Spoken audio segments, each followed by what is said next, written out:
55 और यहाँ पे 95 कर दिया इसको। उर्दू में भी इसी तरह से नंबरिंग कर दी इसकी, 65 कर दिया, 55 कर दिया, 75 कर दिया और लेट्स सपोज 90 कर दिया। ठीक है, अब मैंने डाटा दे दिया, मैं ये डाटा शीट क्लोज कर देता हूँ यहाँ पे। ठीक है, अब एक चार्ट मेरे सामने बन गया है इस तरह से। ठीक है, ये चार्ट मुझे दिखा रहा है कि स्टूडेंट डाटा और यासिर, जवाद, अली, हमजा, ये 4 स्टूडेंट हैं और इनके मैथ, इंग्लिश, उर्दू में ये मार्क्स हैं।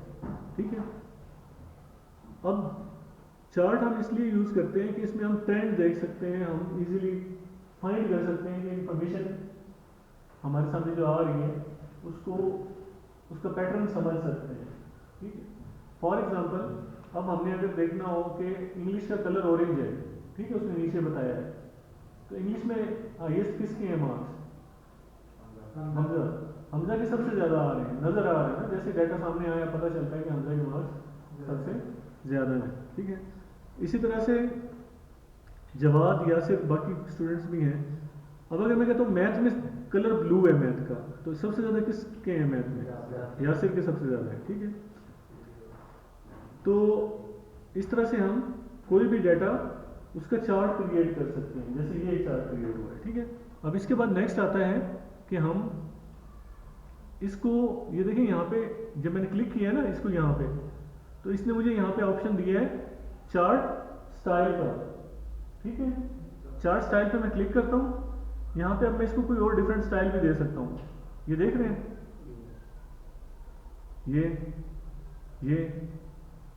इस तरह के चार्ट्स आप बना सकते हैं। ये डाटा चार्ट आ गया, ये देख रहे हैं, ये सारे चार्ट्स के डिफरेंट आपके पास स्टाइल्स आ गए। क्लियर है? अच्छा, इसके अलावा इसी चार्ट के ऑप्शन में मैं आता हूँ, मैंने इसको क्लिक किया और मैं चार्ट के ऑप्शन पे आ गया। सेकंड ऑप्शन है लाइन चार्ट, ये मैं ओके करता हूँ, तो यहाँ पे ये मुझे डाटा इस तरह से दिखा रहा है। क्रिकेट मैचेस वगैरह में भी आपने देखा होगा चार्ट, लाइन चार्ट यूज हो रहे होते हैं, एक टीम ने एक स्कोर किया है, दूसरे ने वो चेस कर रही है, उसका स्कोर दिखा रहे होते हैं। ठीक है, तो ये किस तरह से आ रहा है, स्टूडेंट्स के नाम आ रहे हैं और उनके जितना जितना स्कोर है वहाँ पे उसने उसको दिखाया है कि यहाँ पे इतना स्कोर इसने किया है। ठीक है, इसके अलावा चार्ट में आते हैं तो कॉलम चार्ट में मैं आता हूँ, ओके करता हूँ। इसी के नीचे एक ऑप्शन, चार्ट स्टाइल के नीचे फिल्टर का ऑप्शन है, फिल्टर पे क्लिक करते हैं तो यहाँ से आप चाह रहे हैं कि जी मुझे सिर्फ मैथ के मार्क्स दिखाने हैं, तो आप 2 को अनचेक कर दें, अप्लाई कर दें, अब सिर्फ मैथ के वो दिखा रहा है, मैथ के लिए चार्ट बन गया। समझ गए? आप कहते हैं कि नहीं मुझे जो है ना जवाद के नहीं दिखाना है, बाकी डाटा दिखाना है, तो जवाद का नहीं आएगा, बाकी का डाटा आ रहा है। ठीक है, इस तरीके से ना सिर्फ हम चार्ट क्रिएट कर सकते हैं, उसके फिल्टर भी अप्लाई कर सकते हैं। समझ आइए? अच्छा, डाटा चेंज भी हो सकता है, सिर्फ इस चीज़ का डाटा नहीं हो सकता कि स्टूडेंट्स का डाटा हो, किसी शॉप की हर साल की सेल्स का डाटा हो सकता है।